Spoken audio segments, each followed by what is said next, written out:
Reserve. The root of all our evil, it begins with the Federal Reserve. Hey, yeah, well, let's go back in time when everybody was so proud of a man. I'm Tommy Salmons. This is Year Zero. Today, Justin O'Donnell. Justin O'Donnell is a libertarian activist and a former Senate candidate, I believe, from New Hampshire. He has a pretty interesting story, given he worked for FEMA at one point, and he lives exclusively, or for the most part, on crypto. But first, RyanBunting.com. For all of your graphic design needs, go to RyanBunting.com. Ryan Bunting is a fair or mediocre libertarian and anarcho-capitalist, but he's a badass graphic designer. So, go to RyanBunting.com for all of your graphic design needs. As always, thank you, Tom Burton, for the music. All right. Oh. Okay. I'm here with Justin O'Donnell. What's going on, man? Not much. What's going on with you? Thanks for having me. I appreciate you coming on. I've been binging on some of your interviews over the last year, so I can make sure I can separate your Twitter personality from your actual personality. Well, I mean, the Twitter personality is just the me when I get angry and have a keyboard in front of me. So there's not terribly much of a difference there. You know, one of the things I found interesting that you talk about a lot in the podcast appearances I've heard you on is how up in New Hampshire y'all are already ahead of the curve as far as using cryptocurrencies to survive and to pay your bills, to live your life. And I kind of wanted to talk about that a little bit just to start off with. That I really think is just a side product of the Free State Project and their migration and what they've been doing to bring all the libertarians they can to New Hampshire. Not necessarily in a political sense. We get a lot of anarchists and agorists, people who think voting is violent, so it doesn't really help with what we're trying to do politically, but people who've embraced cryptocurrency from the very beginning. Early on in the history of Bitcoin, one of the first places you were able to purchase Bitcoin was PorcFest and Liberty Forum, where Ian Freeman of Free Talk Live had his ATM out there, and he was selling Bitcoin for $12 to $20 a Bitcoin. Yeah, that's really cool. Now, he was one of the ones that got caught up in that bust earlier this year, right? What was that, like 2 months ago? Yeah, the Crypto 6, they're trying to hit him with kingpin charges for money laundering, something like $10 million over the course of the past 10 years with crypto, just for trading, engaging in daily exchange. People gave him dollars because they wanted crypto, or gave him crypto because they wanted dollars, and he happened to have them. Yeah.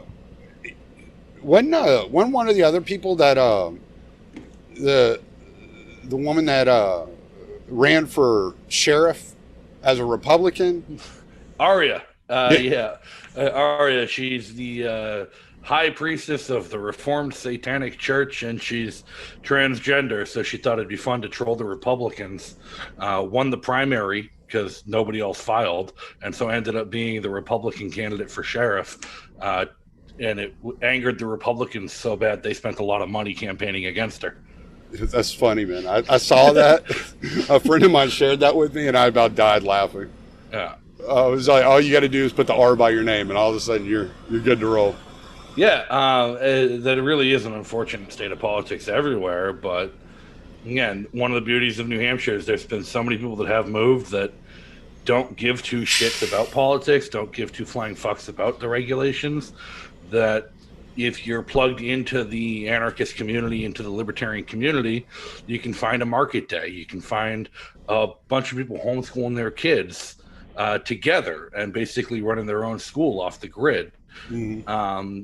we have monthly market days right here in Manchester where nobody pulls business permits, nobody's doing anything. We get our meat deliveries in the CSA fresh from the farm, and the farmer takes gold, silver, and cryptocurrency as forms of payment. Yeah, you're one of the few people I've heard advocating also the Utah Goldbacks, which I had heard about them a while back, but I never really looked into them. And then I heard you talking about them, and I was like, I really need to look into that. They're about to launch the line. I think they might have yet. Honestly, Ian Freeman was the one leading the way with adoption and trying to push those. So it's kind of stalled with him in prison now. But the New Hampshire Goldbacks, the same people that were making the Utah Goldbacks, were pushing out a line of New Hampshire Goldbacks as well. I actually saw some of them. Yeah. Yeah, and Ian was going to start the local push about getting businesses to start accepting them. Yeah, I saw JM Bouillon is one of the places that is selling them, and that's one of the places I've been told is a good place to get silver and stuff like that. So I kind of keep track of what they're doing, and I saw the New Hampshire Goldbacks on there, which I thought was really interesting. Yeah, I recommend if you want to get New Hampshire Goldbacks or Utah Goldbacks, not to buy them through the brokers, the silver and gold brokers, but to buy them directly from UPMC, the Utah Precious Metals, whatever they are, that makes them. They sell them at spot. Like they sell at spot. You just got to have an account with them. Oh, okay. I'll have to check that out. I haven't found that website yet. I don't guess. So. Yeah, but they're not as widely accepted. Like honestly, I find it easier to spend crypto. I find it easier to use Bitcoin Cash. There's restaurants in my neighborhood that take Bitcoin Cash. My landlord takes Bitcoin Cash for rent. The social club I'm a member of takes Bitcoin Cash for membership dues. It's just so easy to do everything in crypto that I don't need to worry about that. But a couple years ago, everyone started having what if they turn off the internet on us? What if they launch a nuke? Well, guess you got to start getting your gold together. And the Goldbacks present a really interesting solution to the problem of spendable gold. Right. Because an ounce of gold isn't spendable. An ounce of gold is a great store of value. But how do I get change for an ounce of gold when I'm trying to buy a cheeseburger? Yeah, and there was that. There was that card I had seen a while back. I think Glenn Beck was pushing it. It's the size of a credit card, and it's like $500 worth of gold or something like that, and you just break a piece off of it, which is an interesting concept. But then since then, now you have the Goldbacks coming out, and they're as maneuverable as any cash you carry on you. So fit right in your wallet. They fold, they bend, and it's $3 worth of gold. Right, which is really convenient. You'll it makes it affordable for your average person too, where you're not looking at the price of gold going, I'm never going to get an ounce of fucking gold. It's just not going to happen. So well, I mean, that's all gold is a store of value. Right. It's not spendable, and it makes a great allegory to point out like that's the problem with Bitcoin right now. Bitcoin has become a store of value that you can't spend or use anywhere because it's too expensive and too hard to make change for or to manipulate with, and the fees prohibit expenditure. Okay, so gold solved the problem with the Goldbacks, but the reality is silver is the more spendable metal currency. Mm-hmm. At $25 an ounce of silver is good to go. You can do a lot of stuff with an ounce of silver. Right. You can do even more with 1/10 of an ounce of silver. Just being able to throw it out to make your payments. But Bitcoin Cash really is that for the crypto community. And a large part of what I've done, I guess that's my Twitter personality is my real personality, is just been evangelizing Bitcoin Cash on social media lately, trying to up adoption of Bitcoin Cash and working with people alongside people like George Donnelly, JT Freeman, Bo Davis, people who are working on actual adoption of Bitcoin Cash as a world currency outside of New Hampshire and in New Hampshire. So if you look at the map of adoption rates and where Bitcoin Cash is catching on as a daily use currency, New Hampshire is just a tiny little dot. South America is a bunch of big giant dots. Mm-hmm. Where people who don't have access to banking and don't have access to reliable social infrastructure are relying on the cryptocurrency alternatives, and Bitcoin Cash is really showing to be the functional alternative. Yeah, and every maximalist just shut off the podcast. Well, so that's the thing I don't get about Bitcoin maximalism. Bitcoin maximalists will be the first to tell you that Bitcoin is a store of value, not a currency. That you shouldn't be spending Bitcoin. Okay, so get some Bitcoin Cash to spend. Right. Like, I'm not out here, I'm not going to be a Bitcoin Cash maximalist because I think there's room in the crypto environment for every crypto. Bitcoin is gold. Bitcoin is digital gold. It is a store of value.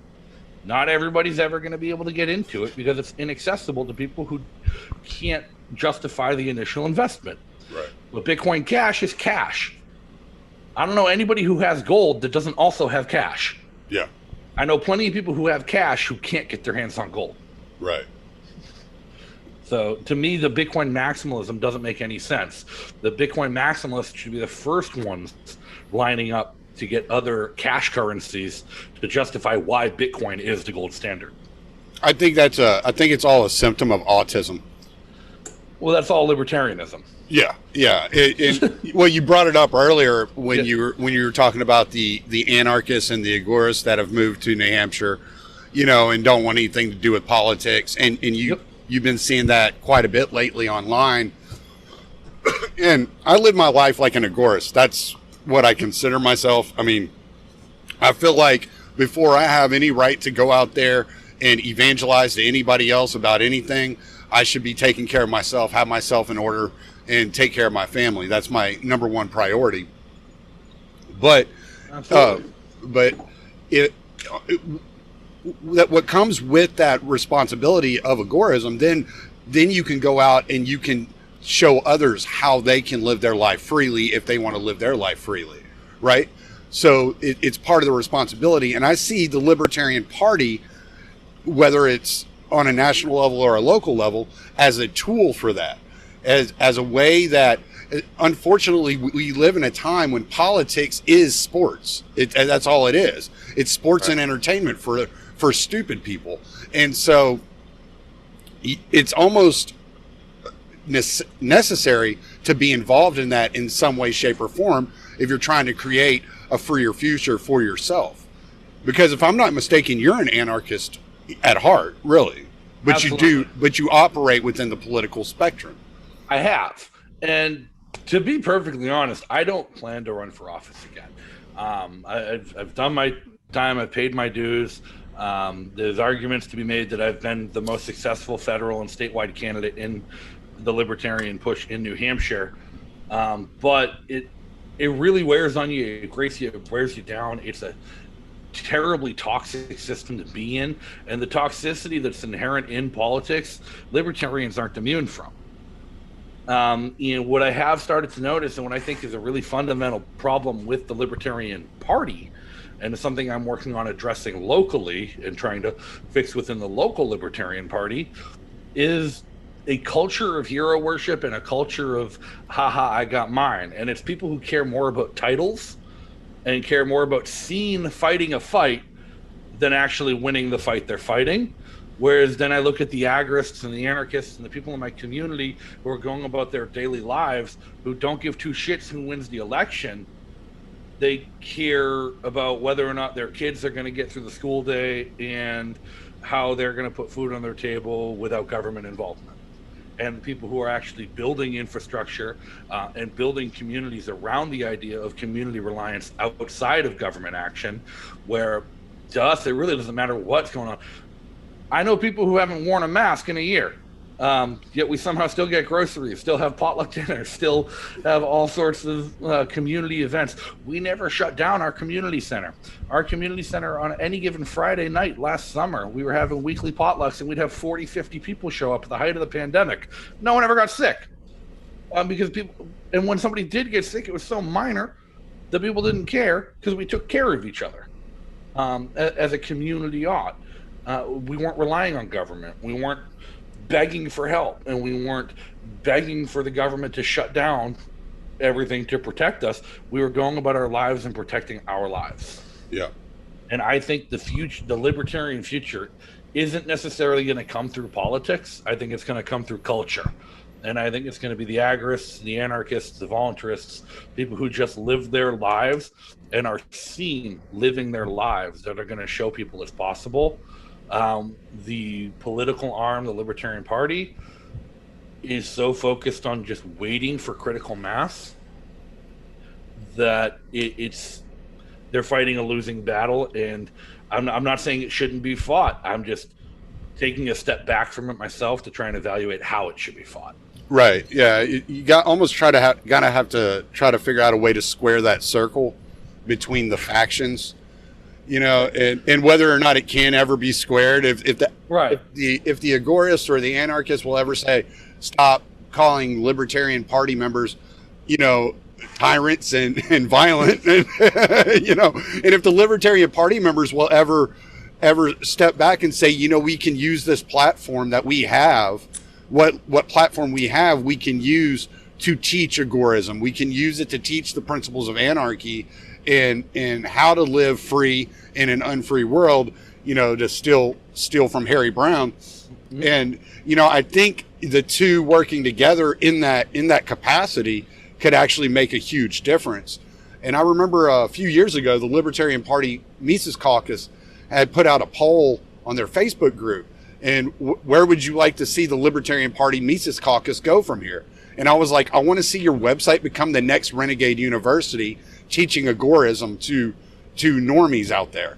I don't know if you're familiar with Renegade University, Thaddeus Russell's university, but he runs a bunch of university style courses that aren't approved by the state, and you get credits, and he holds events and things like that.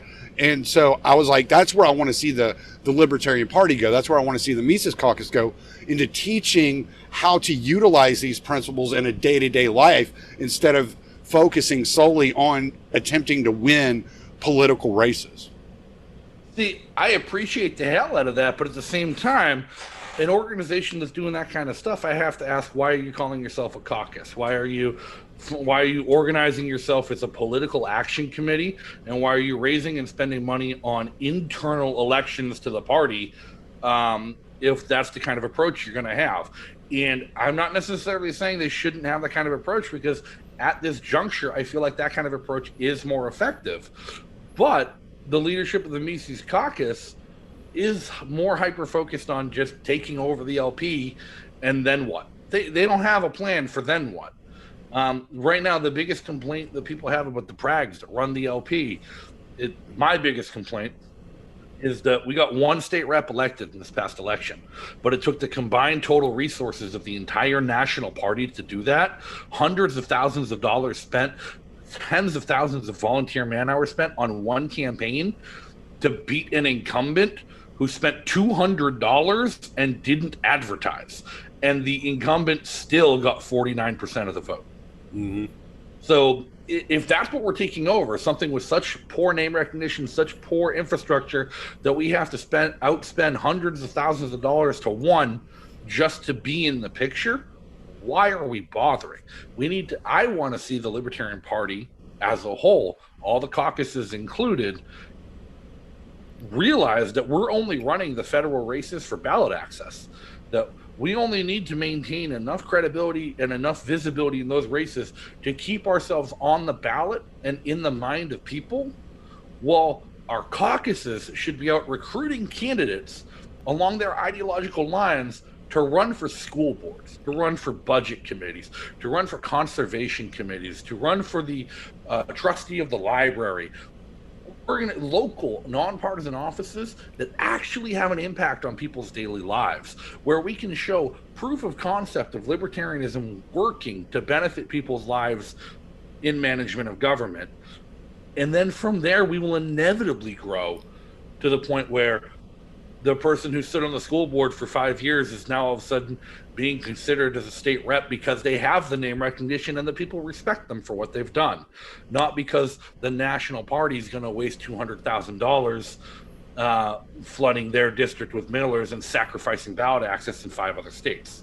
Mm-hmm. And the biggest problem with the Mises Caucus right now, is I think the caucus on a national level, and again, I don't throw out the baby with the bathwater. The New Hampshire Libertarian Party Mises Caucus are some of the greatest guys I've ever met. Incredibly well involved. I've never had a problem with them, and I like to separate them. Like locally, they do amazing stuff, but the organization on the national level, all they care about is taking over. But they're taking over something that's broken without a plan to fix it. And their website says we want to see libertarianism pushed as a push to preach Austrian economics. Yet most of the Mises Caucus members I talked to don't know the first thing about Austrian economics. They couldn't tell you what their favorite Mises writing is because they've never read it. And they don't know anything about how the party is structured and how the party works before they want to take it over. Right. And I think those are serious flaws of ideation and goal setting. And it doesn't just affect the Mises Caucus. It's a joke. My friend AJ Olden made the joke. You want to confuse a Mises Caucus member, ask them what their favorite Mises book is.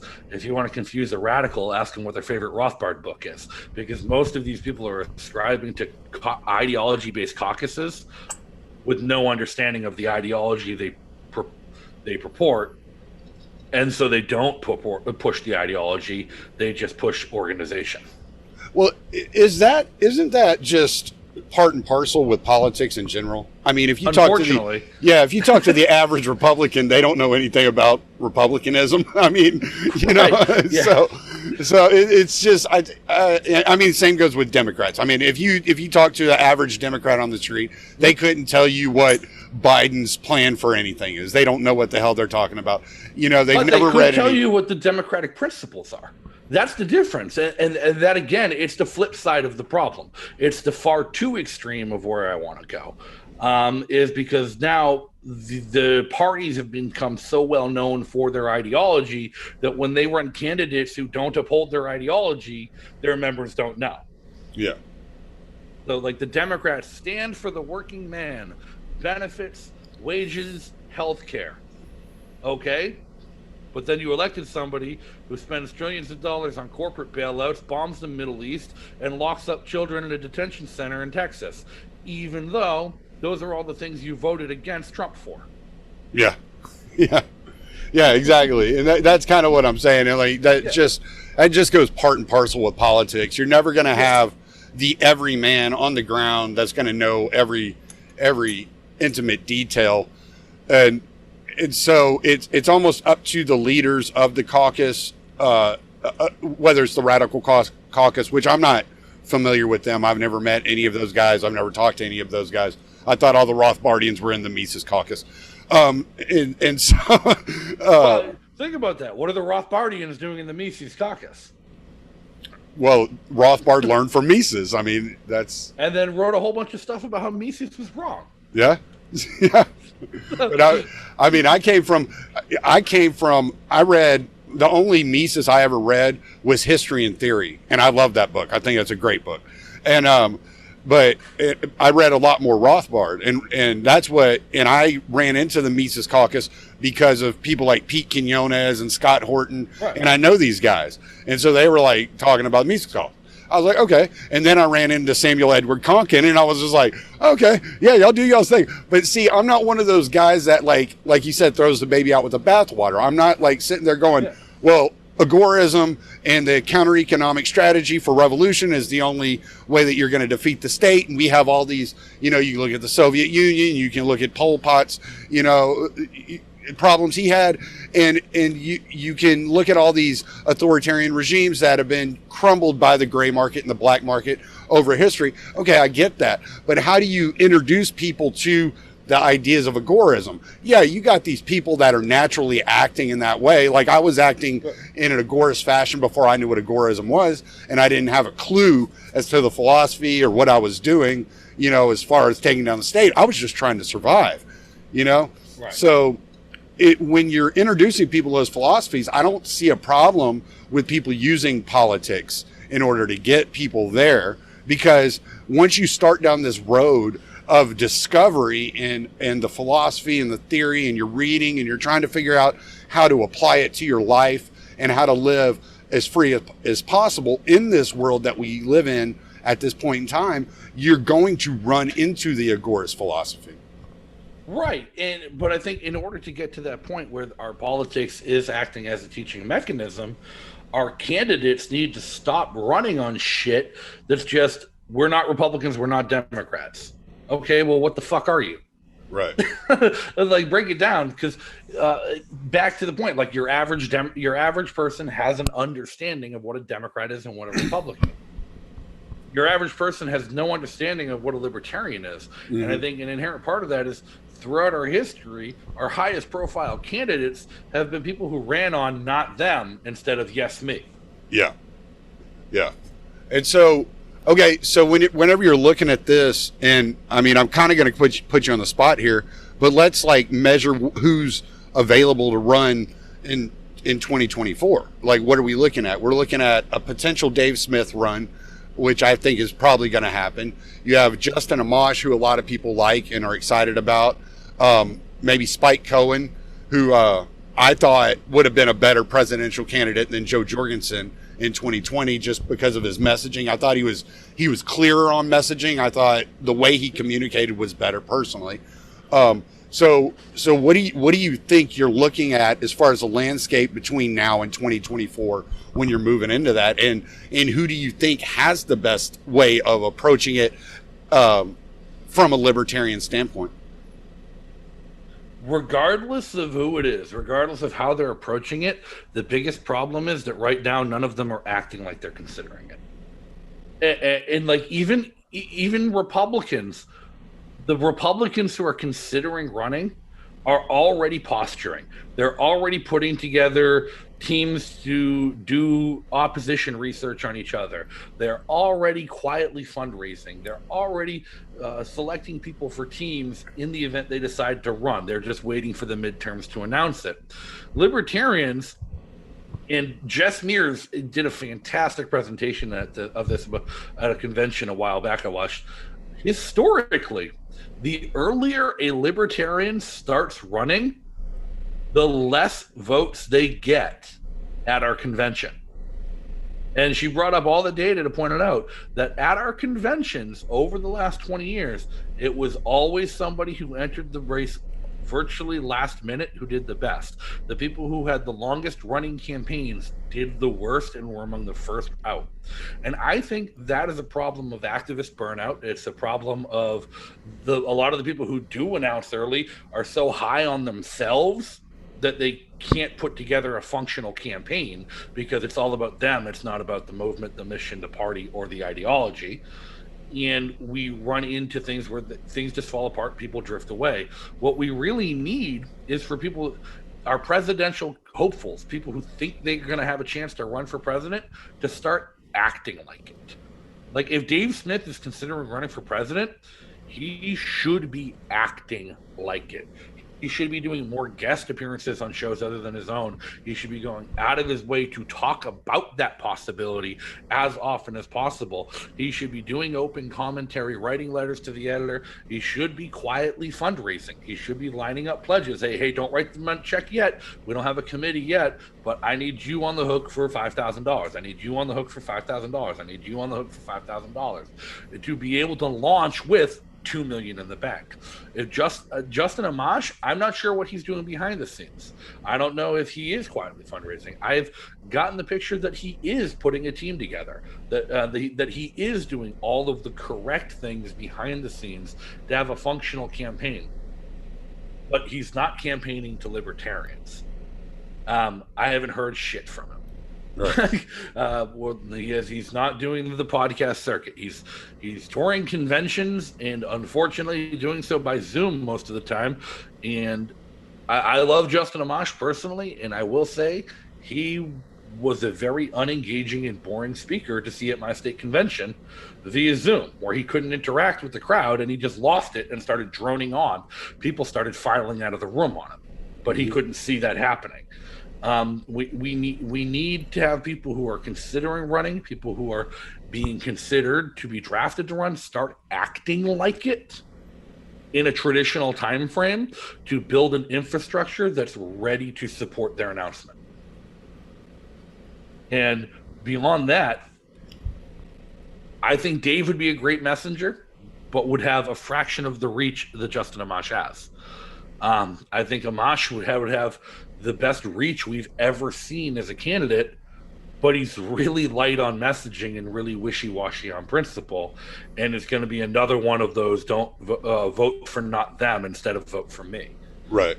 Ideally, I would like to see something like maybe Amash Smith or Amash Cohen as the ticket.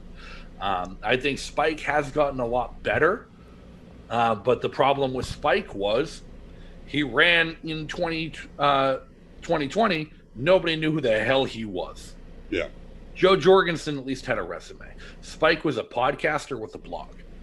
But if we had run Spike at the top of our ticket in 2020, we wouldn't have even gotten to half the newspaper coverage that Joe got, and she barely got any. Right. So his great messaging would have been heard by nobody, and that's the unfortunate part. And I feel you. I didn't know who he was either until I happened to tune in to one of the vice presidential debates. That's when I found out who he was. So, and then the next time I heard his name, he was the vice presidential candidate. And I was like, oh, okay. Well, so it kind of bothered me a little bit how he got the vice presidential ticket.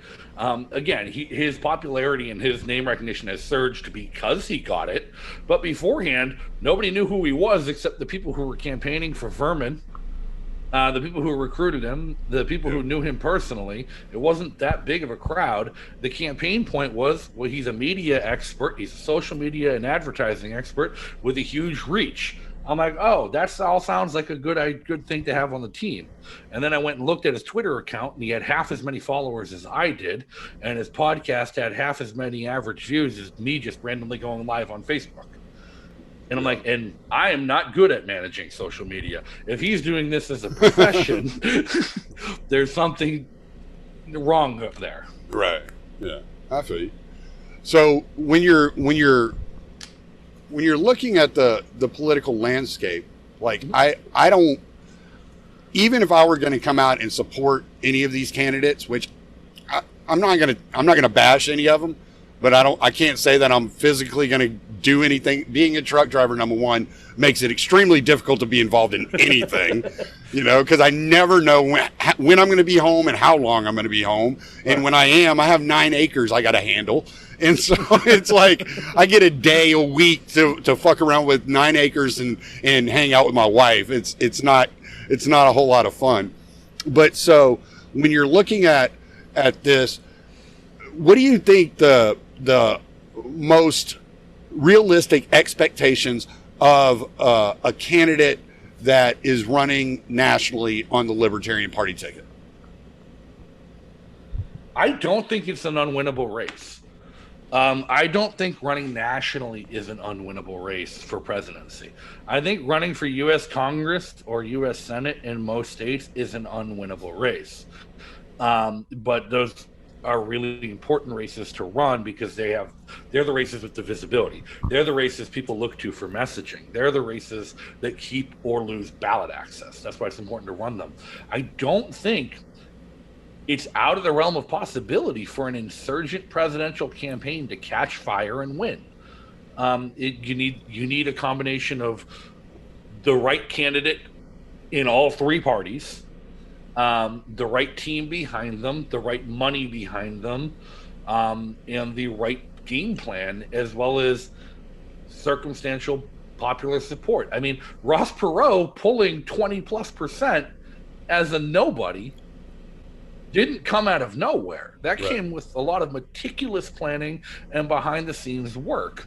And it's not that we don't know how to do the work. It's just I don't think we've had the groundswell moment of libertarianism yet, where what our candidate is preaching and our candidate being a outspoken enough or a enthusiastic enough speaker to capture the attention of people with what they're speaking develops groundswell support outside of our own ranks.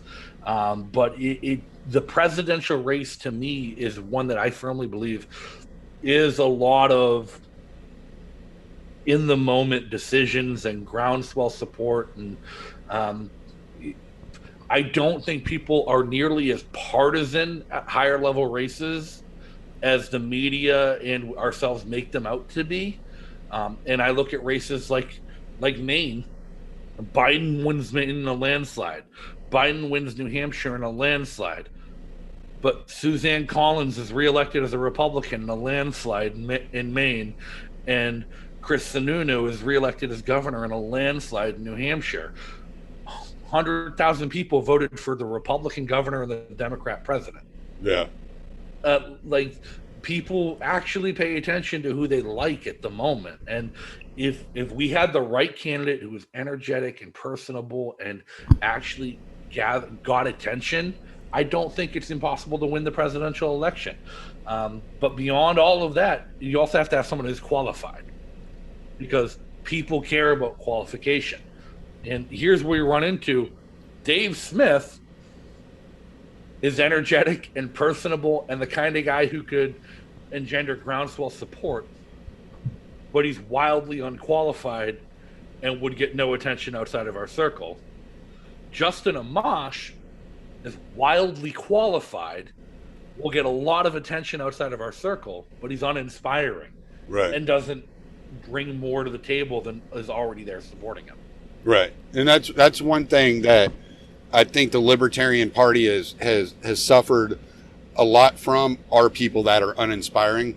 You know, I've watched some of these candidates and some of these races, and I just sit here and shake my head. I'm just like, you say nothing that makes me go, yeah, this guy wants to fight, you know. And it's like, it's always kind of this like milquetoast style messaging, and maybe that's what sells to the public. I don't know, but it doesn't inspire me to go, thank you.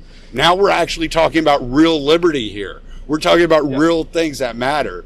And the only time I heard that in the last couple of years was Jacob Hornberger appeared on Tom Wood's show before he announced, and he was just hammering the State Department, the CIA, the military industrial, and he was going hard. And I was like, yes, this guy's going into the paint. Like, he's going to take the fight. And then by the time you get into the middle of the race, it was kind of like, oh, okay, that's what we got.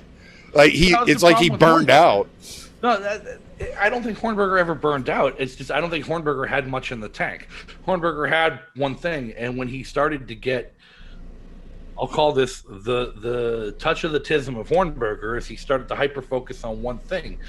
Even in his consolation speech at the convention, we had a drinking game going on in our delegate hall with things on the board that people drink, and I'm sitting there as the one person in the room that doesn't drink, watching all these assholes just get sloppy drunk because Jacob Hornberger says warfare welfare was a drinking item, and during his speech they drank several full beers because he just kept repeating the words warfare welfare state, warfare welfare state, warfare welfare state. And I'm saying, like, this is retarded. The first time I ever met Jacob Hornberger was at PorkFest. We knew he was running for president. He had not announced yet. He had made it known. It's like, if Jeff Myron doesn't run, I'm going to run. But I had asked Jeff Myron a week before, and Jeff Myron says, I'm not going to run. So I'm like, oh, so Hornberger's running. And so I go to his talk. He had a coffee and donuts thing. I pour a cup of coffee. He's starting talking, and it's over the course of 10 minutes, it went from about 100 people gathered around to like 20 people gathered around. So people just start walking off because he couldn't hold people's attention. And this was his echo chamber. He couldn't hold people's attention in his echo chamber. And then I don't even remember what he was saying. I just remember he was talking to me one-on-one, and it was like mid-sentence, and I was so bored. I turned around and walked away before he finished his thought. Oh, man. I was hungover. Yeah, it was a festival, but like he couldn't hold attention to the point. I'm like, all right, I'm out on Hornberger.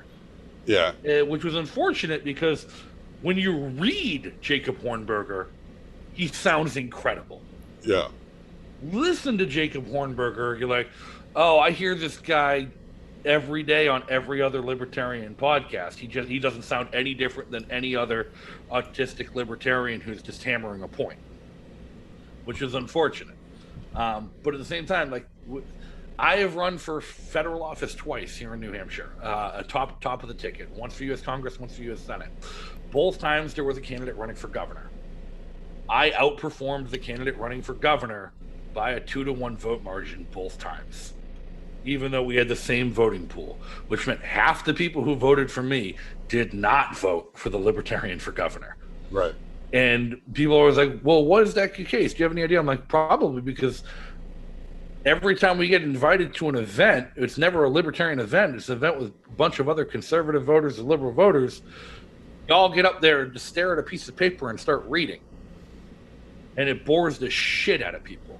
You get on TV for your televised interview and you give just rehearsed responses instead of having a conversation with the correspondent who's interviewing you, and you sound fake and prepared. Right. But meanwhile, everyone over at the Quill, the Libertarian Social Club, is watching your live interview like, yeah, that's so principled, right on point, yeah. And you're getting all sorts of positive feedback from people who are already going to vote for you, but in the meantime, losing everyone.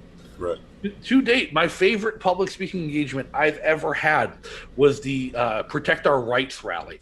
Following the Save Protect Our Lives rally for gun control, a couple kids organized a pro-Second Amendment march in Concord, New Hampshire, and I got invited to speak at that. They also invited Aaron Day, who was running for governor as a libertarian at the time, in the primary.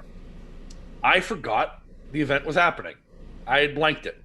To be fair, the night before, me and a couple of friends, this is the Friday night, I'm like, oh, cool, I get the day off tomorrow. Let's do some LSD. Let's just have some fun here. And in the morning, we're still actually pretty wired, and my campaign manager shows up to pick me up. I'm like, why are you here? He's like, you're giving a speech in an hour. I'm like, well, that sucks. You better start driving.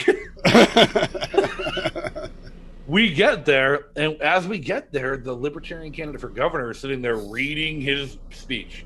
He had like an 8-page prepared speech, and just read blah blah blah blah blah blah blah blah blah, and the crowd is just dead, like nobody gives a shit. Yeah. I'm like, well, this is stupid. And my campaign manager's like, did you prepare anything? Where's your speech? I'm like, fuck, I didn't fucking write one. Cool. I walked up, and in a exhaustion and psychedelic infused rant, went on for 20 minutes just ranting at the crowd as energetically as I could about how the Second Amendment didn't matter because you couldn't trust the government to follow its own rules.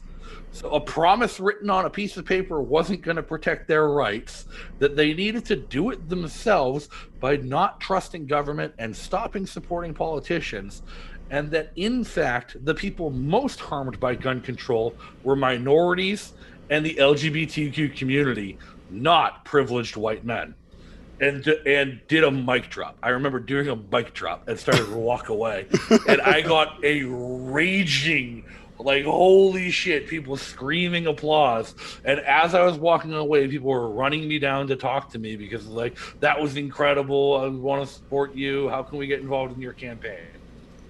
That's awesome. Because it wasn't reading, and it was saying radical and principled shit, but it was connecting with people.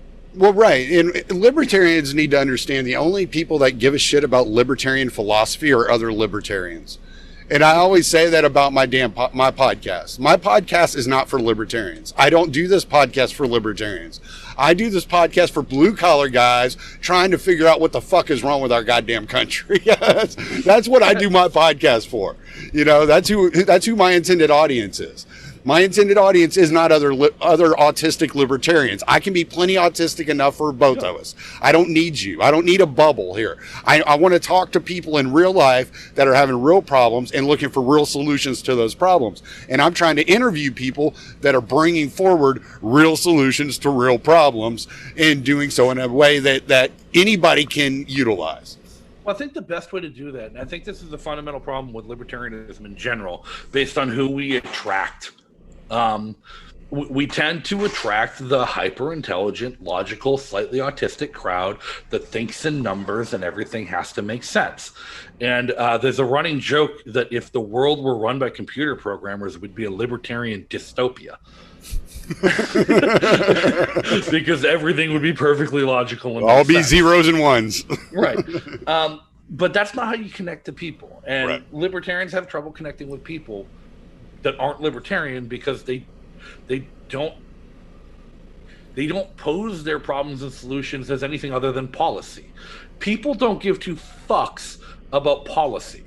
People care about themselves. And what I have noticed, aside from me, other people that I've noticed have the best success in reaching out to voters and in reaching out to your average person and bringing people into libertarianism have been veterans. And I think that is a fundamental, because we come to libertarianism in a fundamentally different manner, where instead of being the logically hyper inclined, like we did this, blah, blah, blah, we come as either victims or perpetrators of state violence.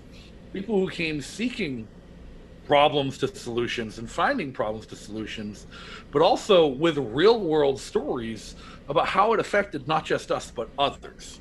Whereas most libertarians, I hate to say it, it's been an incredibly privileged bunch of people that I've run into.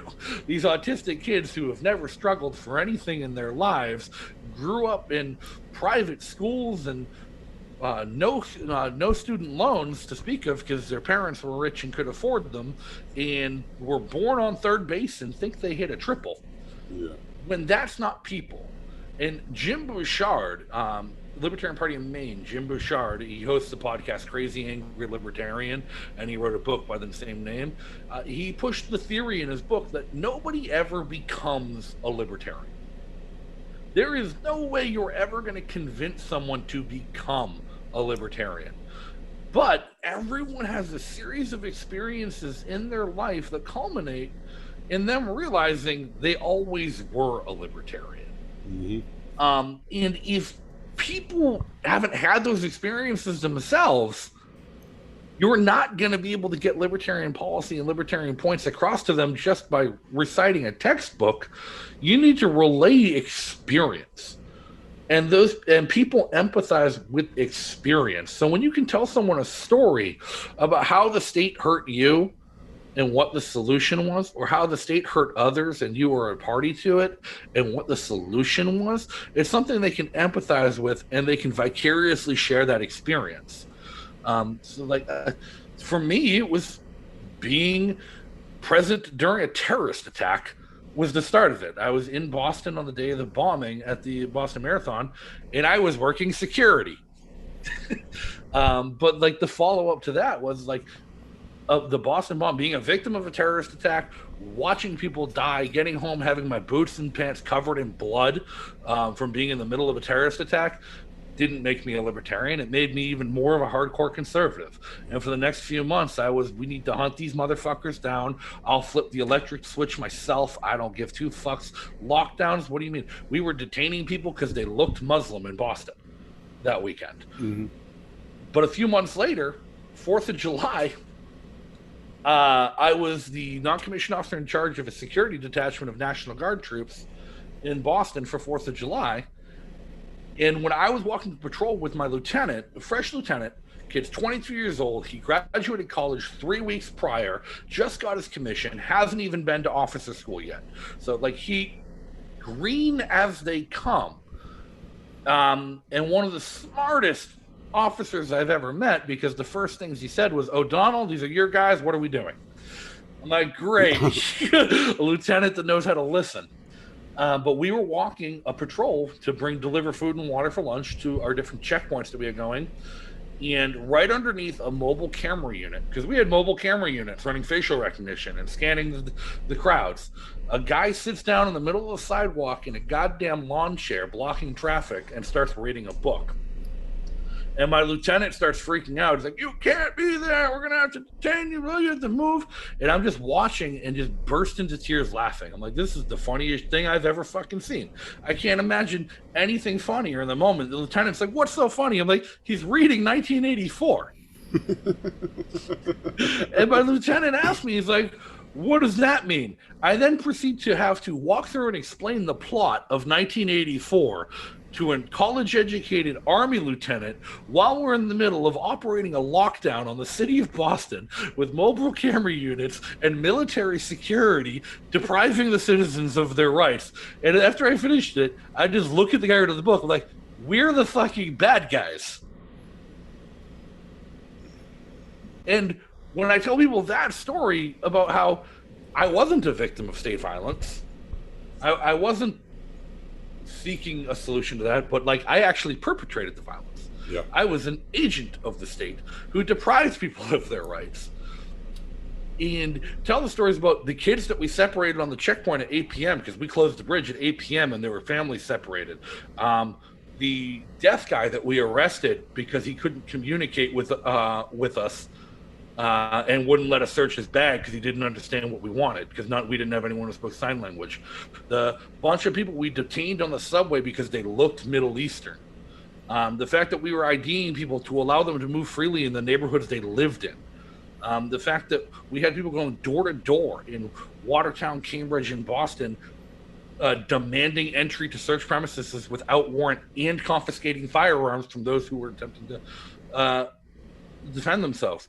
When I explain these to people, all of a sudden it clicks with them and they can empathize with being on the other end of that because I have the story to tell. Mm-hmm. People like Adam Kakash and other veterans, they have stories to tell that people can empathize with. And I think it's very important that we try and pitch to libertarians in general to stop preaching philosophy and instead just tell your story. Yeah. Yeah. What's the old saying? People don't care how much you know until they know how much you care. You know? And Right. it's that human touch that so many libertarians are missing. And libertarians are famous for, throwing around memes of the Facebook guy, well, I can't remember his name, Zuckerberg, drinking water and zeros and ones under him, and making fun of him.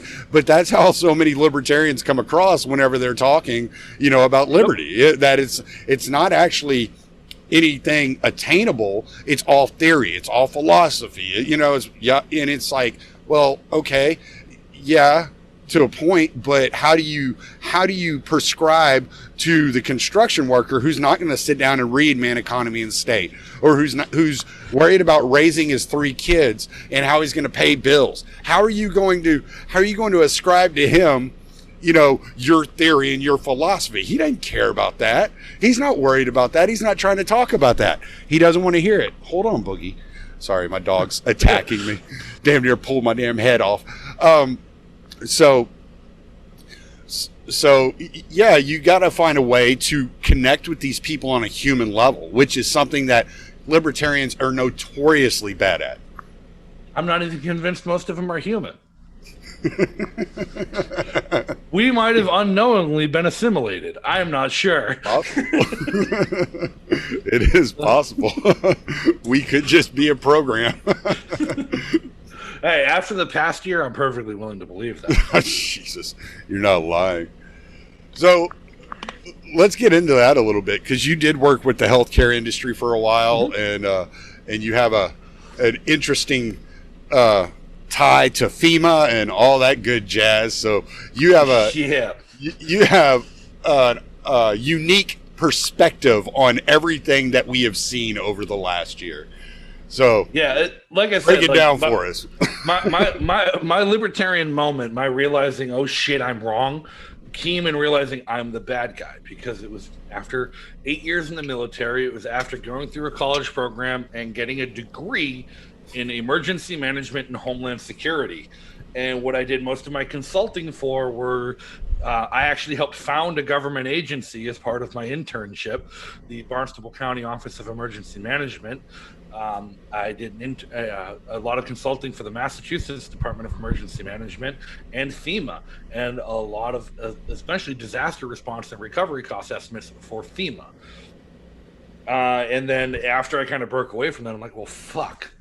My degree is useless now if I'm not willing to work for the government. But I ended up landing in health insurance. Like, I figured my emergency management background and business continuity background lent itself to an underwriting standpoint, and I could find a job in the underwriting field.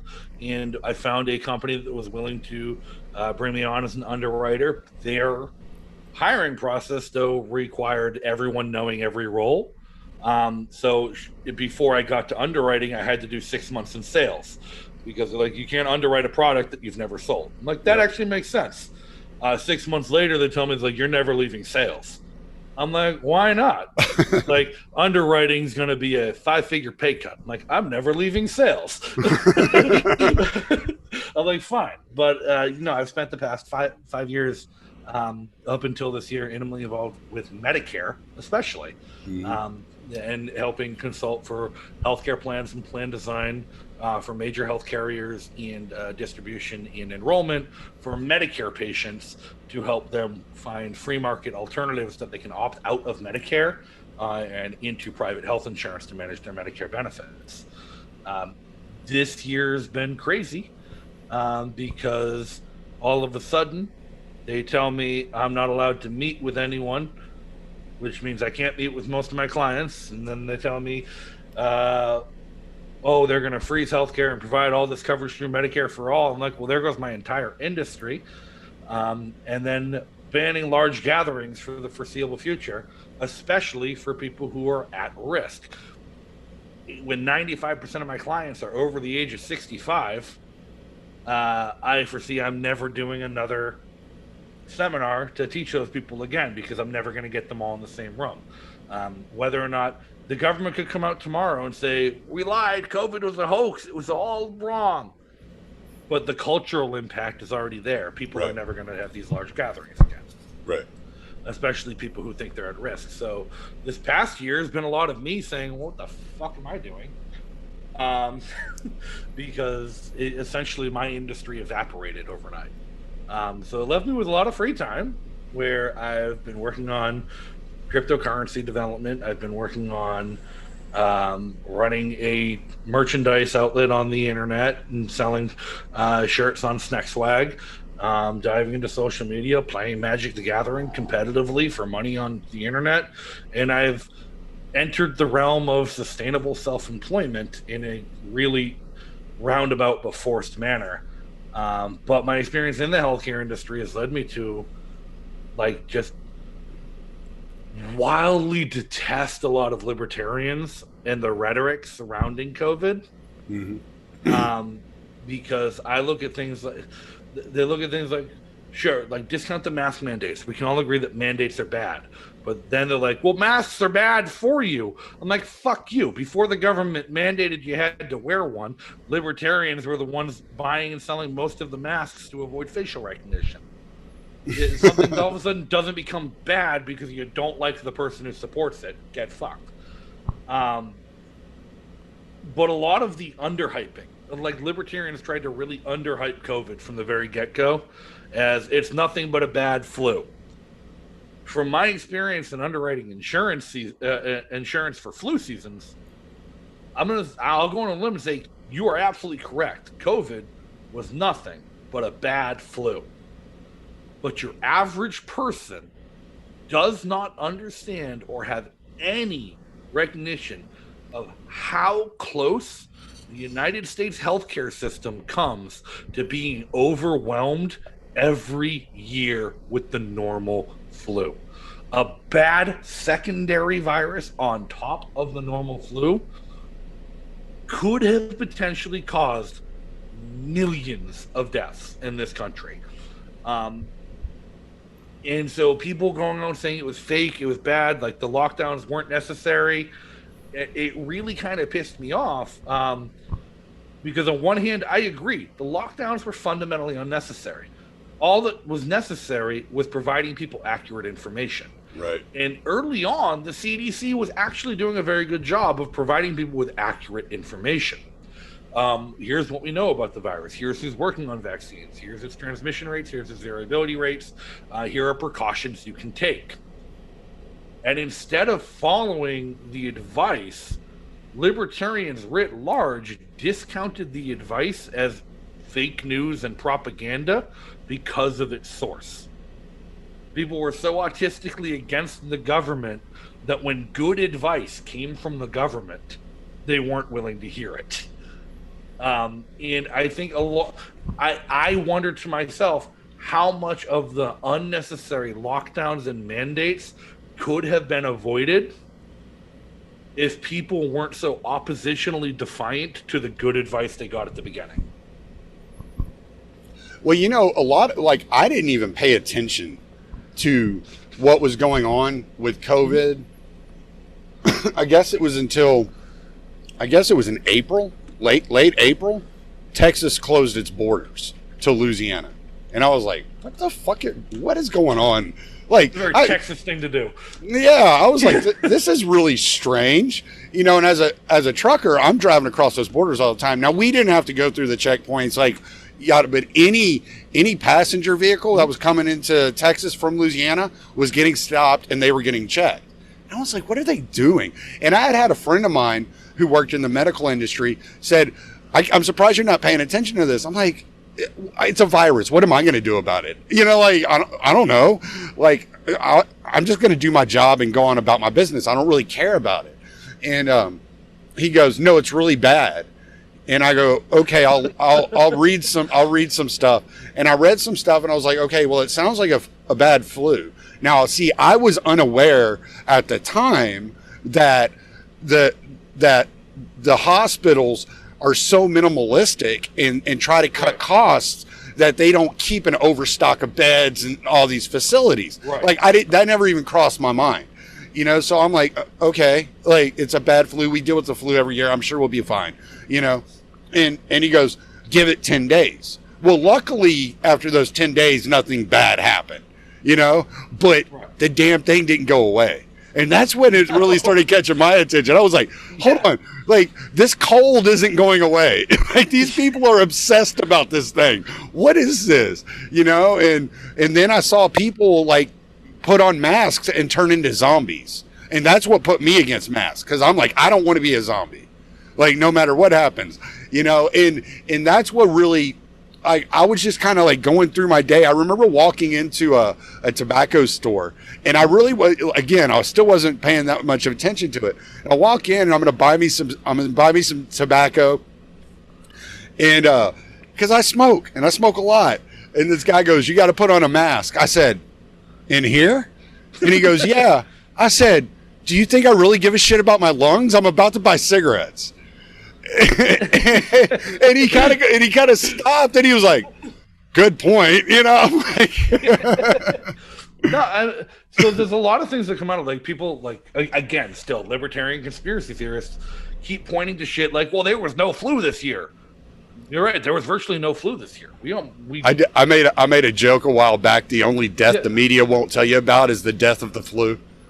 Right. But nobody's asking how that happened. The conspiracy theorists are just like, oh, they're misreporting every flu case as a COVID case. That's not happening at all. We've successfully killed the flu because the flu is a very weak virus, and people started washing their hands. You have no idea what basic sanitation can do for human health. When people are so unwilling to deal with basic sanitation. Polio was eradicated not just because of the vaccine, but because running water became prevalent in every household. In-ground plumbing. Like the bubonic plague has like 5 to 10 cases a year. Not because we have been inoculated against it, but because we have plumbing. Yeah. Like shit like that. The flu went away when people started washing their hands, socially distancing during the winter, wearing masks, and not using cash. That was the biggest one. Cash is one of the biggest vectors of disease and viral spread in the world. Cash is among the dirtiest shit in the world. I did a brief stint when I first got out of the Army as an ATM technician for Garda. I got sick constantly. And I was constantly, like, I had a giant tub of hand sanitizer in my truck, wore gloves when I was working on it. It doesn't matter. When you're handling $3 million a day in small bills, you will get sick because cash transmits disease more than any other vector in modern society. And people stopped using cash during this pandemic because there was a shortage and everyone got forced to use digital transactions. People were shopping online instead of shopping in person. I wish cryptocurrency could take the credit, but it can't. The Federal Reserve failing to print enough money actually takes the credit because there was more money being spent that was in circulating supply, so people didn't have access to cash. Yeah. Which is just a recipe for hyperinflation. But anyways, but those kind of things, like I am afraid. Well, I'm not afraid. Actually, I believe COVID-19 is going to become an endemic virus, which we're going to move past the pandemic stage. It's just going to be a permanent thing, like the flu, where every winter we have a spike of cases, and then in the spring we start moving on.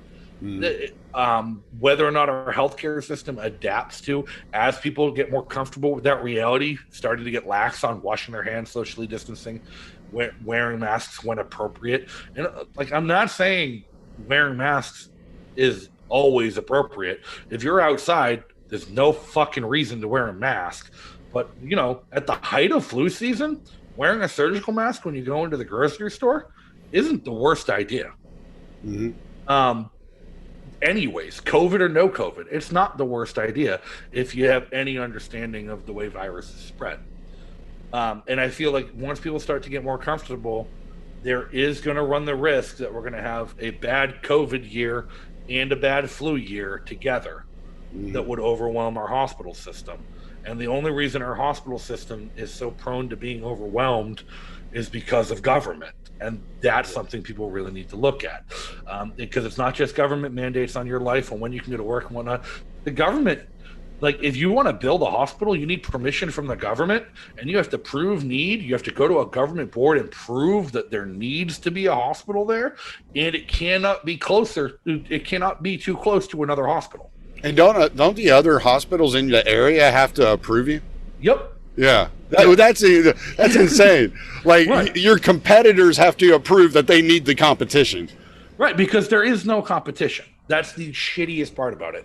Once Medicare became a thing, once Blue Book registering became a thing, and insurance underwriting became so micromanaged by the Patient Protection and Affordable Care Act, there is no such thing as a for-profit hospital anymore, if they take insurance at all, because they're not allowed to set their own prices. They're not allowed to set their own wages. Right. Like, doctors have paid what doctors have paid. Interns have paid what interns have paid. Nurses have paid whatever the union negotiates. That's the same across virtually every hospital.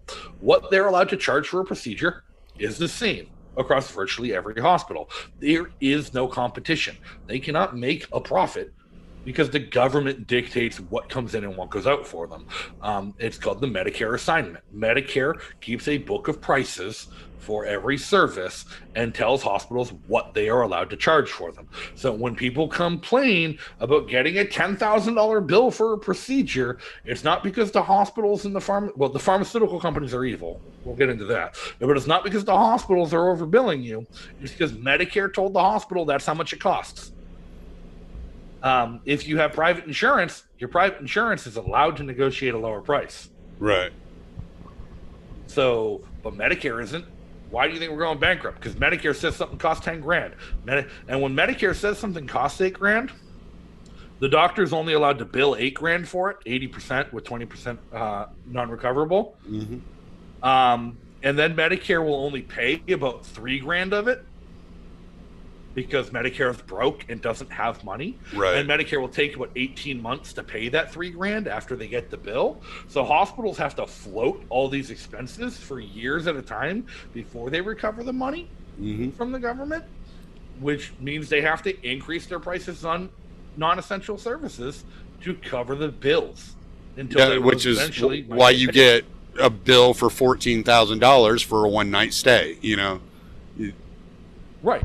Yeah. So, you know, and this is something I had talked to a buddy of mine about on a previous episode, I guess last year or the year before. And he was telling me, and, you know, being in Texas, and he's from Texas, he's a public defender in Texas.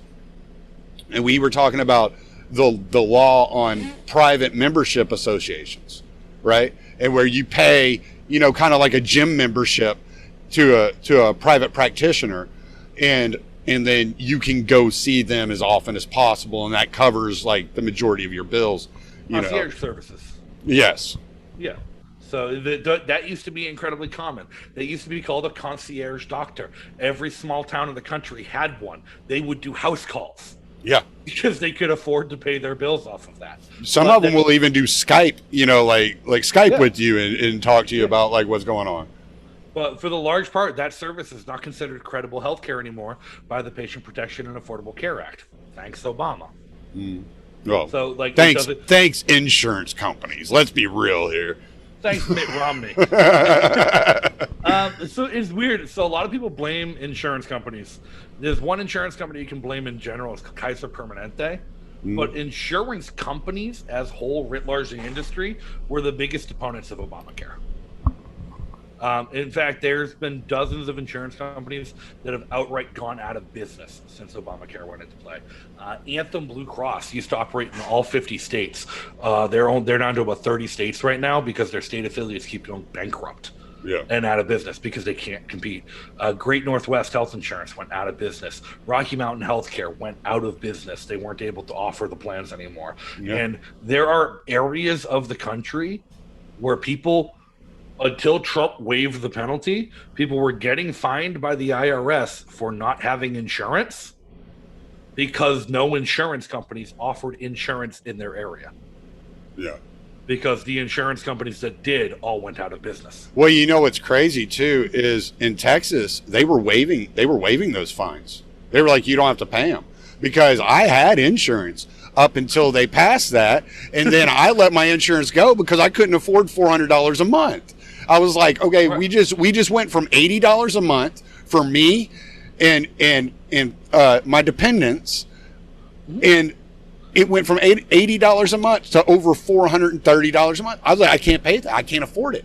So I just canceled my insurance, and I would go file my taxes, and they'd be like, okay, you're going to have a fee for this. Why didn't you have insurance this year? I was like, I couldn't afford it. And they were like, oh, okay, well, we'll waive that fee then. Right. And people think, like, the notion, Democrats constantly campaign on universal health care because these problems exist. Democrats are never going to give you universal health care, specifically because Democrats created these problems to exist as a campaign point to campaign on. My father is a Teamster member. My father's been a Teamster for 40 fucking years.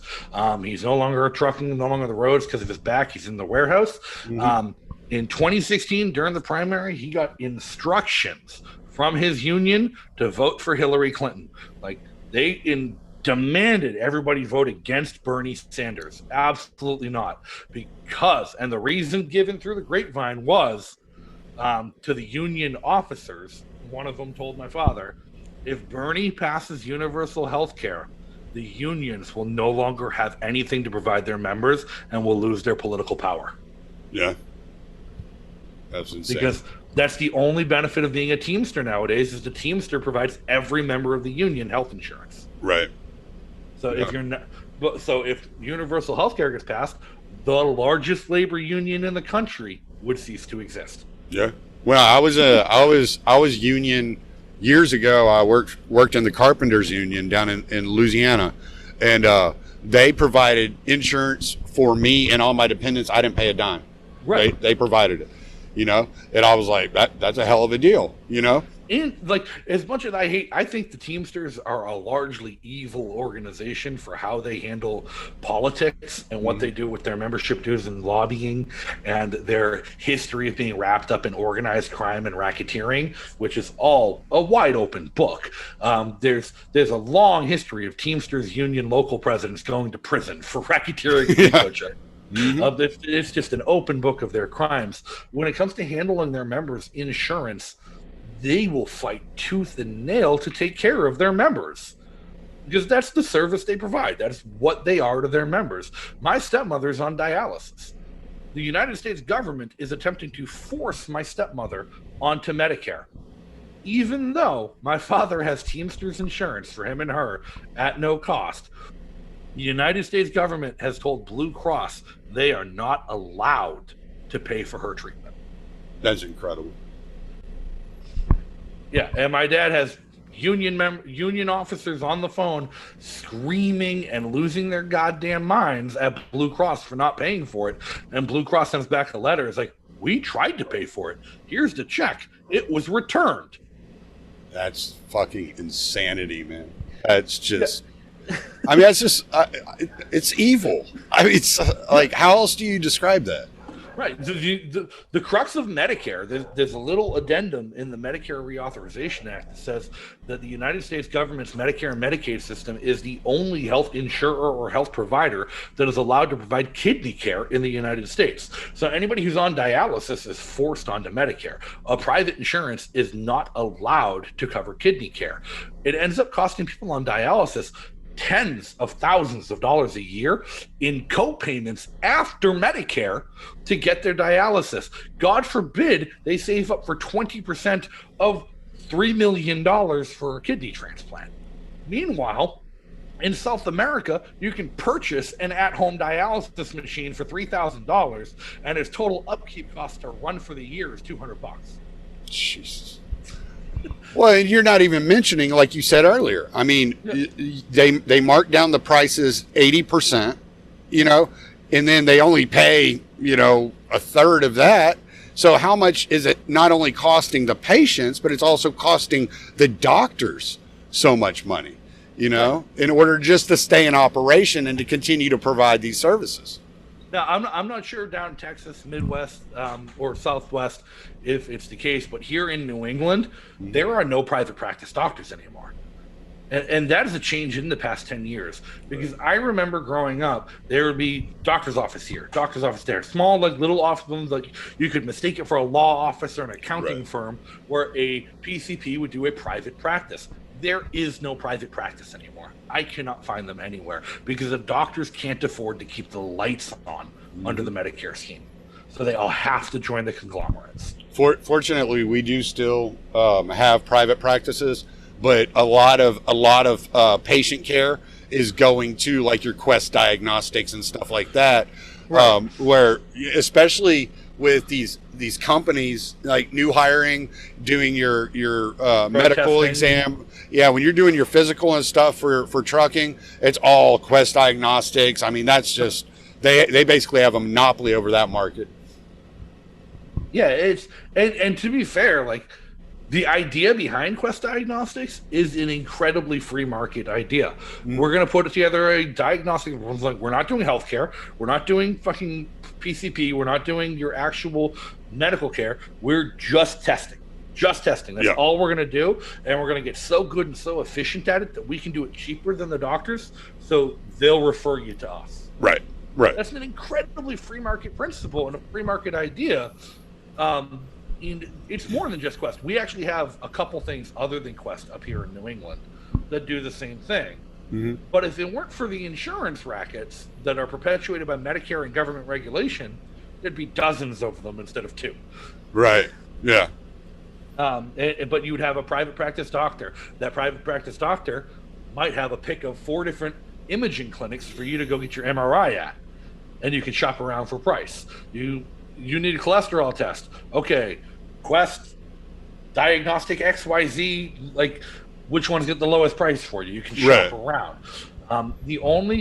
To my knowledge, Oklahoma is the only place where you can do free market healthcare in the country right now. And even that is just one guy saying "fuck you" to the insurance companies and the government, and running a hospital with prices on the window.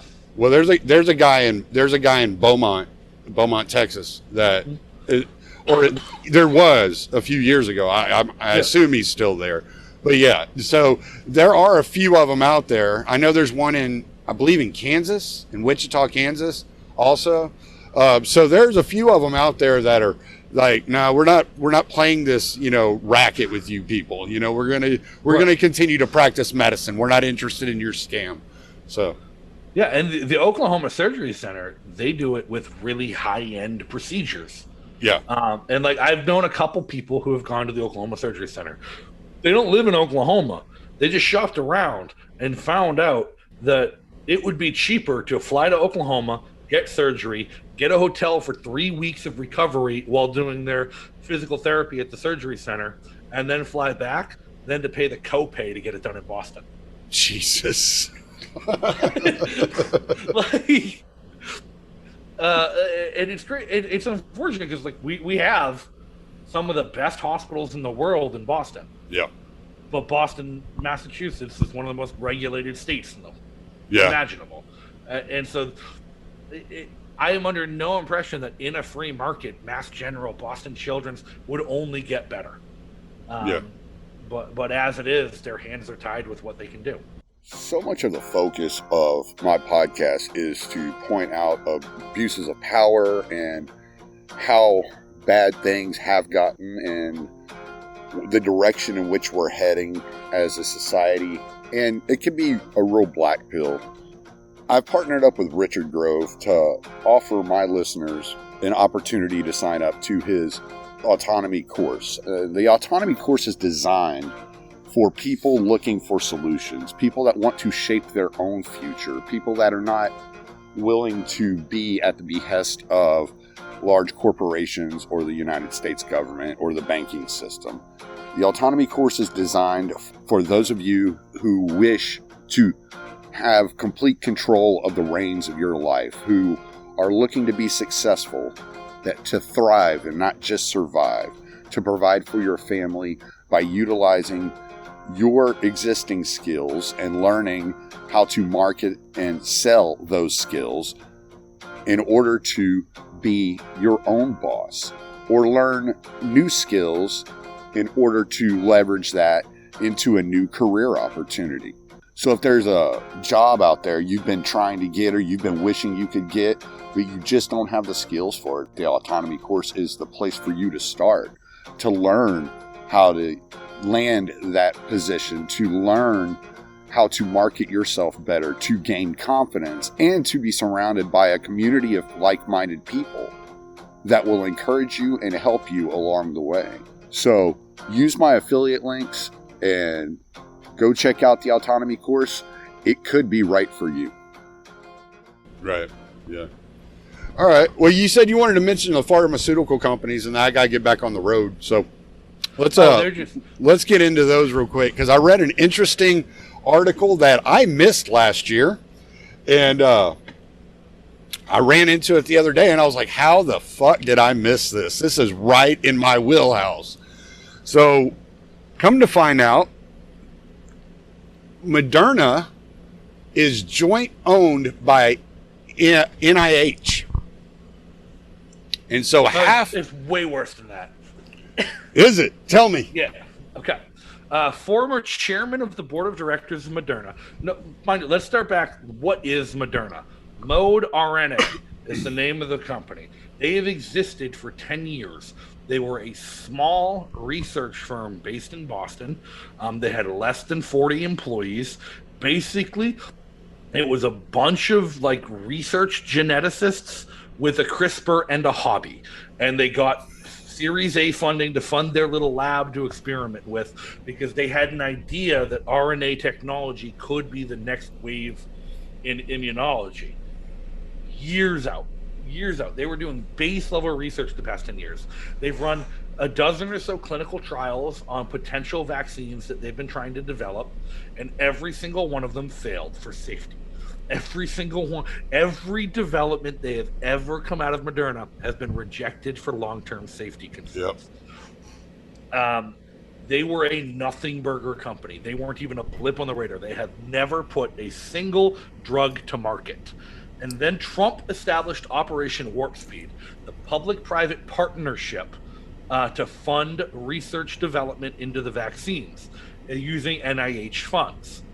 He appointed as the director of Project Warp Speed the former chairman of the board of Moderna, who owned 20% of the outstanding stock in Moderna. And when he took the position, he did not sell his stock and or declare a conflict of interest. Elizabeth Warren, of all of the evil people in the world, Elizabeth Warren was the one who demanded he sell his stock or resign from Operation Warp Speed because it was a conflict of interest and it was bad all around. He did neither. He continued to direct Operation Warp Speed as an appointee of Donald Trump, and funneled hundreds of millions of dollars of NIH money into Moderna, buying out his own stake for $40 million of taxpayer money to fund the development of the vaccine, which was then approved with no clinical trial under an emergency authorization. This guy, and see, this is the kind of crap. These people will never go to jail for shit like this. And that's what really is so ridiculous. Because it's not illegal.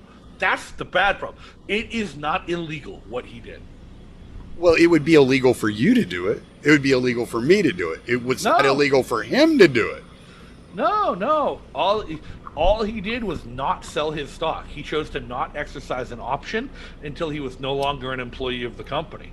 Perfectly legal.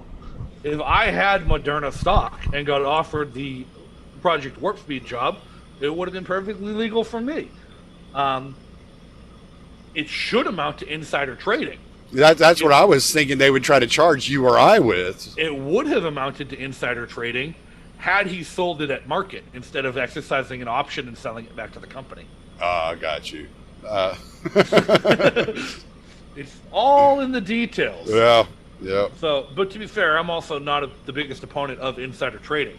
I made a lot of money on predictit.org betting on the Libertarian primary while I was texting the candidates. So when are you going to drop out? I'm not against insider trading. I'm just against the fact that Congress is allowed to be involved in insider trading, and we're not. But that's not the worst part of the pharmaceutical industry. That's the worst part of Moderna. Is the fact that there is a Moderna vaccine being distributed was one single individual's wealth scheme, and that terrifies me. Yeah. So. The biggest problem I have with the pharmaceutical industry writ large is intellectual property protections and patenting of medicine. Yeah. I do not believe it should be legal to patent medicine. Right. I understand a protection of profit or protection of research and development, whatever. Cap it at fucking 10 years. You have 10 years to make your money back, and then that drug goes to the market. Let people compete making generics of the drug. Instead, we have a system where a company develops a drug, puts it to market. When their patent expires, they tweak one little thing in the presentation compound and extend the patent for eternity. They don't change the function of the drug. They're essentially issuing a generic drug at that point, but charging out the ass. Insulin has been around for hundreds of years. Insulin costs 10 to 20 cents a vial, and it's being sold for hundreds of dollars for a week's supply. Yeah. It is criminal what the United States government is allowing corporate monopolies to do to people who need something to live. Yeah. And this is my socialist stint. I would not be opposed to United States Congress going in writ large and revoking all patents for all medicine and telling these companies to go get fucked. Beyond, like, if I had it my personal I don't look at that as socialist, because all these patents all intellectual property is government protection of these monopolies, you know? Right. So you're really just saying, get out of the fucking way. Get the government out of the way. Right. And like, beyond just the competition of forcing AstraZeneca and like other companies to compete with each other with the same drugs, which will inherently drive prices down, a lot of these drugs are so cheap and so simple, it's not expensive to make them. It opens the way for innovation to allow other companies to jump up and make them. I would further, like, drop the goddamn import bans on medicines. Like, there's no way that we can sit here and justifiably say that the medical regulations in Canada are so much more lax than they are here that Canadian drugs aren't as safe as American drugs. It's bullshit. Allow the people making inhalers in Canada to sell them in the United States. Force the price down on both sides of the border. Well, the same thing for Germany, France, the United Kingdom, Spain. These are all modern industrial countries with manufacturing standards that are imposed not just by government, but by industry. And they're operating on the same formulas and manufacturing models. Allow a truly global market of medicine instead of people dying from insulin rationing. Wasn't Trump trying to do that at one point? But everyone in Congress owns stock in pharmaceutical companies. Right. But no, I'm just asking because I Yes. remember he gave this like speech about how he was going to break up these bands and that you may not see him for a while because there's going to be some very powerful people very angry at him. You know, I don't know if you remember that. It was really crazy. It's absolutely absurd what they do and how, like, the pharmaceutical industry just pisses me off. And it all goes back to, like, it wasn't always this way. Right. It wasn't this way until government started getting involved in healthcare altogether. And you really want to break things down, the HMO Act of 1973, which was passed, like, lobbied into law by Ted Kennedy, and is what started all of this because it created these things called HMOs. Well, it's kind of ironic. He's the most outspoken against the current pharmaceutical industry at this moment, too. Like he's got that podcast where he goes off on the pharmaceutical industries and you can't sue them for vaccinations and yada yada. And it's like, well, you're the one who started all this shit. Yeah. So again, that's another like really misrepresented facet by libertarians. Oh, vaccine manufacturers have liability. Yeah, but your doctor doesn't. Your doctor has access to all of the potential side effects of the vaccine and is supposed to make the judgment call of whether or not it's good for you. If you have an adverse reaction, you don't sue the manufacturer, you sue the doctor who prescribed it. You don't sue the gun company for the kid that shot up a school.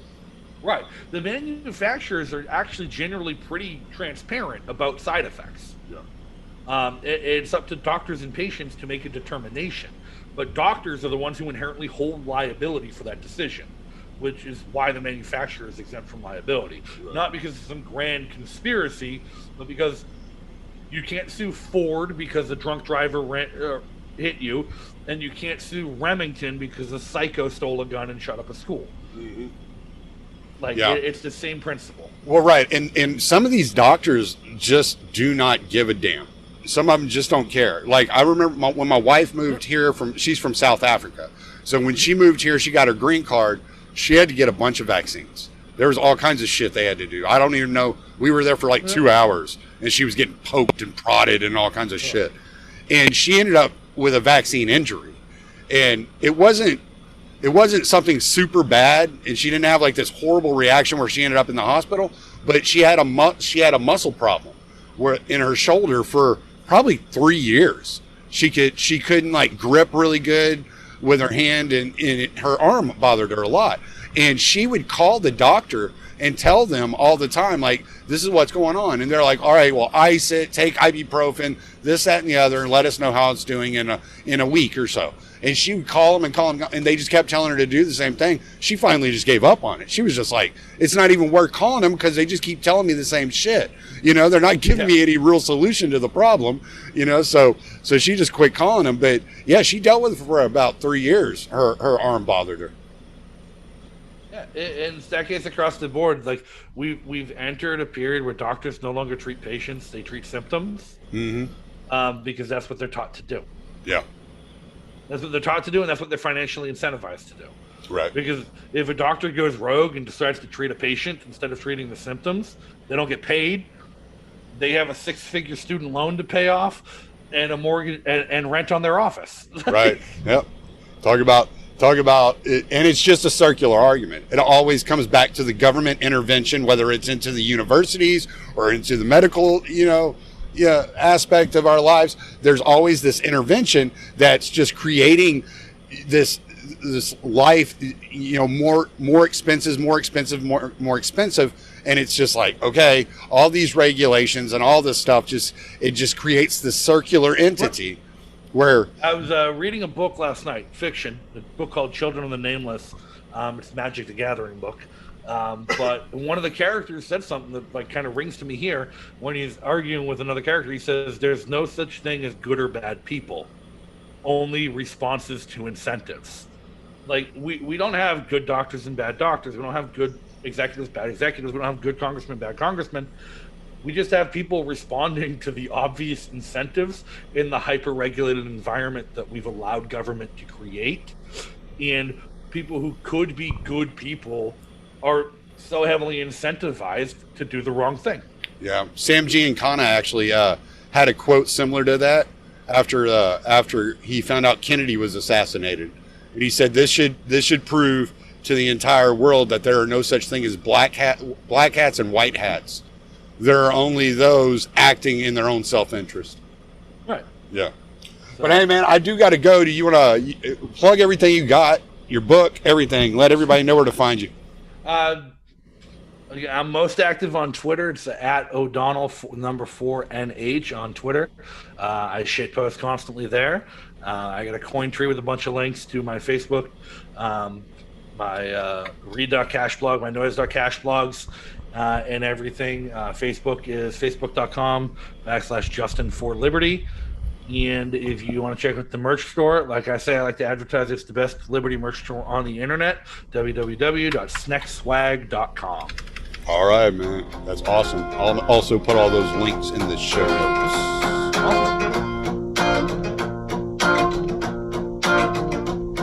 If you're gonna play this game of pick and choose, well, it's a game that was made for you to lose. It doesn't really matter how many times, it's the same old worn out stories, same old lines.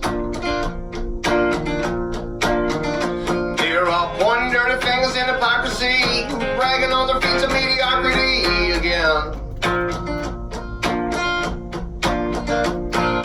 Never really making any kind of change, but they keep on getting re-elected, and I find that strange. And that's why I say fuck them, don't feed them, cause we don't even need them. I never celebrate the tyrants out of taking our freedoms.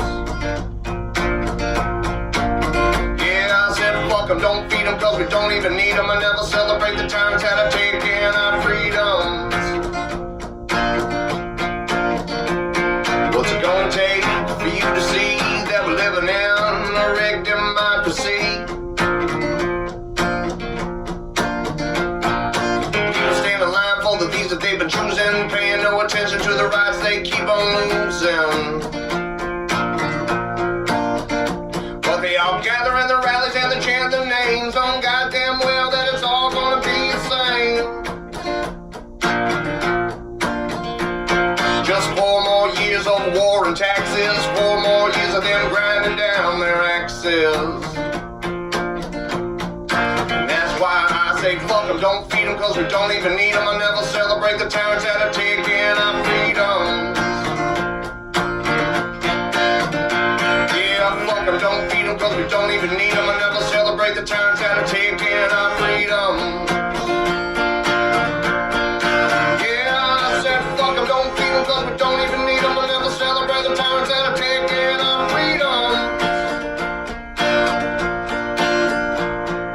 Fuck them, don't feed them, cause we don't even need them, we'll never celebrate the tyrants